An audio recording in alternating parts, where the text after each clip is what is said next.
Alexandre de Moraes, ao proferir uma sentença que condenou a Jovem Pan algumas semanas atrás a pagar uma multa de R$30 mil, mais uma, né? A Jovem Pan, ela foi processada e perdeu inúmeros processos, tendo que pagar multas. Antes dessa multa de agora, a Jovem Pan perdeu um processo para o Zanin, teve que pagar, né, o ministro Zanin. Eles erraram muito e pagaram um preço por isso. A informação que nós temos aqui é de agora, da AGU.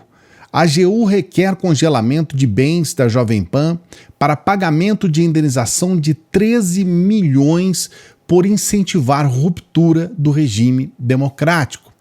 E aí eu quero trazer para você uma questão importante. A Jovem Pan, o que ela fez no governo Bolsonaro, é algo que, assim, não tem parâmetro. Não é uma questão apenas de falta de ética.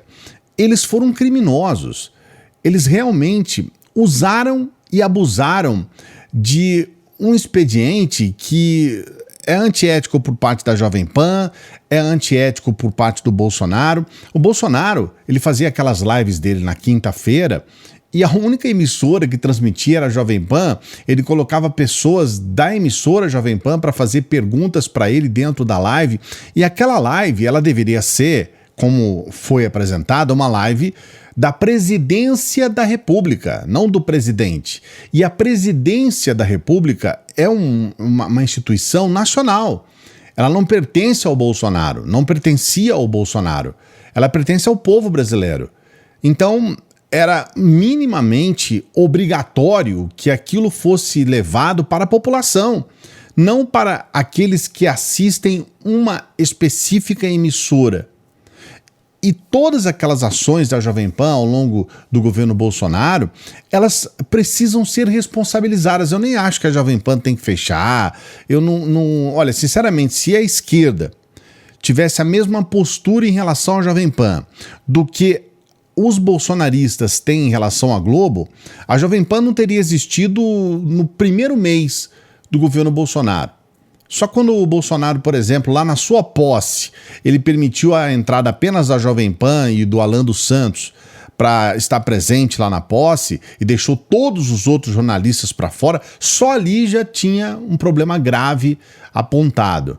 Depois disso, ele destratando todos os jornalistas que iam até Brasília para ficar naquele local especial para os jornalistas ali, e o Bolsonaro destratando todo mundo, a ponto dos jornalistas terem desistido e ficou só aquele curralzinho ali, né? O chiqueirinho ali dos extremistas. Tudo aquilo que aconteceu naqueles 4 anos é motivo de uma reflexão. E o que eu vou trazer hoje aqui para você, nessa fala do Alexandre de Moraes, é uma reflexão também.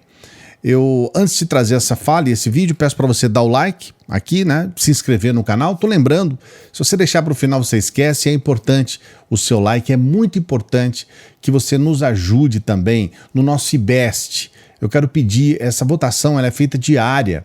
Então, se você votou, vote novamente, por favor. Eu vou deixar no link aqui, os 2 links na primeira e segunda descrição aqui, né, do canal. Você vai entrar na descrição do canal, tem lá primeiro e segundo link. Dê essa força pra gente, assista o vídeo até o final, que a gente tem aquela dica especial para você da renda extra. Eu vou trazer agora a fala do Alexandre de Moraes e quero colocar uma questão importante. É fundamental que a gente tenha pessoas em posições de poder que tenham uma visão de como funcionam as redes sociais, de como funciona a ação, especialmente da extrema-direita nas redes sociais, e como que é feito esse avanço contra a democracia.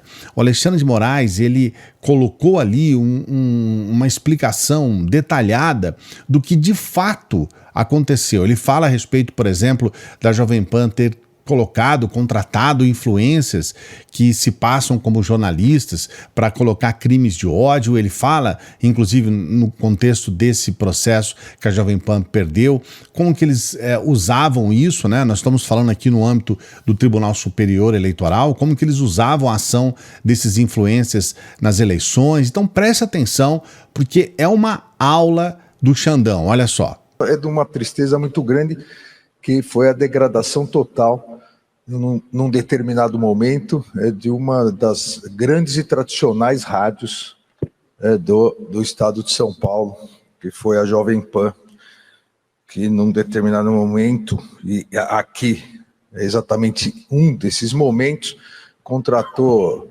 influencers para fingirem que eram jornalistas.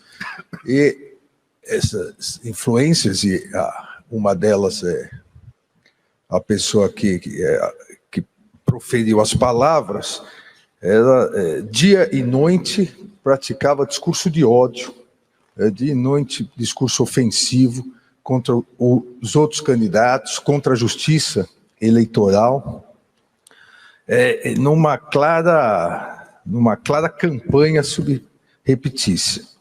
A minha percepção, não resta nenhuma dúvida que era uma campanha negativa descarada. Descarada porque, ao ofender a mulher do candidato, ou do então candidato e hoje presidente da República, o presidente Luiz Inácio Lula da Silva, ao ofender a hoje primeira-dama Janja, a ofensa realizada partia da ideia de uma pauta de costumes e de um discurso de ódio em relação a determinadas opções de um lado político em relação à pauta de costumes, exatamente para colocar no programa de rádio, colocar a preferência dessa rádio, dessa comentarista, sobre um candidato que adotava uma pauta, uma posição em relação à pauta de costumes. É muito claro isso. São duas pautas aqui discutidas. A questão das drogas, e nem falou que a atual primeira-dama era maconheira, falou maconhista, né? Maconhenta e maconhista, termos que criou também, porque era muito genial essa influência. Então tratava uma pauta de costumes, a questão da liberação ou não das drogas, e a outra, a questão da orientação de gênero. Há um trecho em que fala, enquanto você tem ali a Janja abraçando o Pablo Vittar e fumando maconha, fazendo sei lá o quê, você tem uma mulher impecável representando a direita. As duas pautas de costume, duas pautas que eram levantadas nas eleições, marcando exatamente aqui uma crítica a um determinado lado político e o seu apoio a outro lado político. E ainda continuou, utilizam drogas, tem o apoio de maconhistas e de pessoas perdidas na vida.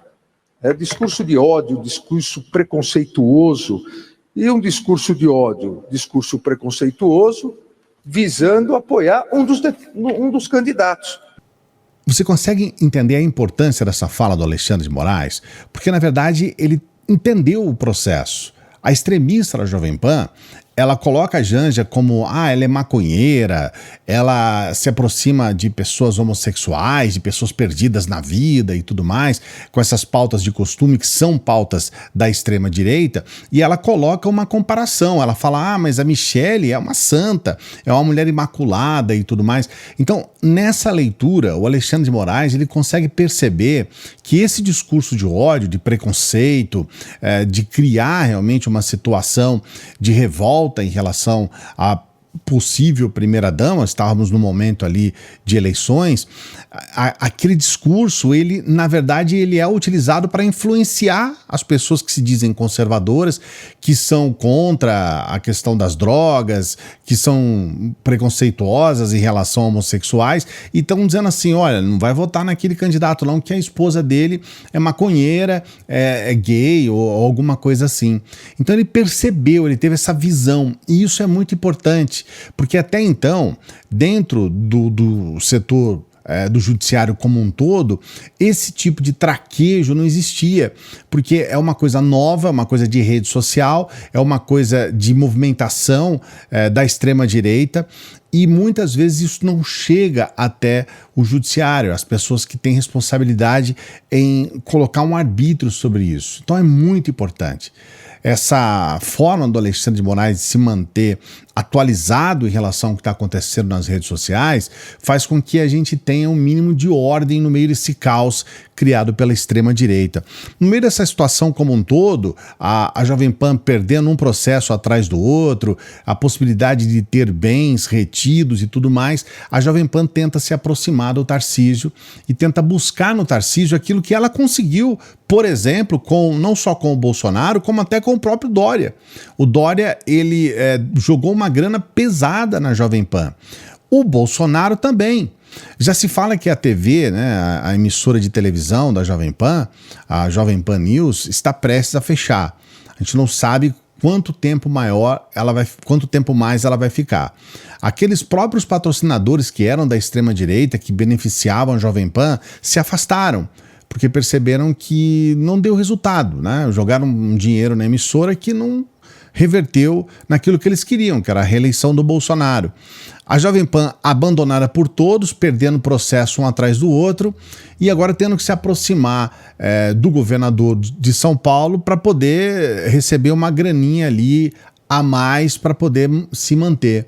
Eu não sei até que ponto o Tarcísio vai querer realmente levar isso adiante. Ele está num processo ali de corte de gastos, inclusive prejudicando o principal órgão de pesquisas, né, um órgão educacional, que é a FAPESP, o principal órgão de pesquisas, um dos principais da América Latina, não é nem de São Paulo, tirando dinheiro de áreas estratégicas importantes para poder fazer essa limpa aí nos cofres. Então não sei se no meio dessa história toda vai sobrar uma graninha para a Jovem Pan, mas a verdade é que a Jovem Pan precisa pagar pelos crimes que ela cometeu, não só por ausência de uma ética jornalística, mas também por ter se aprofundado em crimes de negacionismo, não só o negacionismo climático, como a atuação que ela teve na pandemia, que foi uma tragédia, uma desgraça. Praticamente todos aqueles extremistas que estavam lá, eles já não estão mais, mas a emissora ficou com o peso de ter colocado o seu nome associado aos piores nomes não só do jornalismo, como também desse extremismo, né, desse grupo de extrema-direita bolsonarista. O que você acha a respeito disso, hein? Coloca aqui o seu comentário, não se esqueça de dar o like no vídeo, se inscrever no canal. A gente coloca aqui esses prints, que é a oportunidade de você ter uma renda extra, um dinheirinho a mais, que sempre faz bem, e você pode fazer isso por intermédio do seu celular. Com o seu celular, apenas com o seu celular, você pode ter uma renda extra, trabalhar aqui no Brasil, ganhar em dólar e ter condições de ter um dinheirinho a mais no final do mês. Vale a pena. Eu vou pedir para você entrar no primeiro link aqui da descrição do vídeo, que você vai ter acesso a essa informação. Também a gente pede para todo mundo que chega no final dos vídeos para que apoie o nosso trabalho. Então nós temos o nosso Apoia-se, fazendo esse pedido para você, ser um membro do nosso canal. Pensa nessa possibilidade de ser um membro do nosso canal. Não se esqueça de votar no nosso IBEST, dê essa força pra gente. Precisamos da sua votação no IBEST.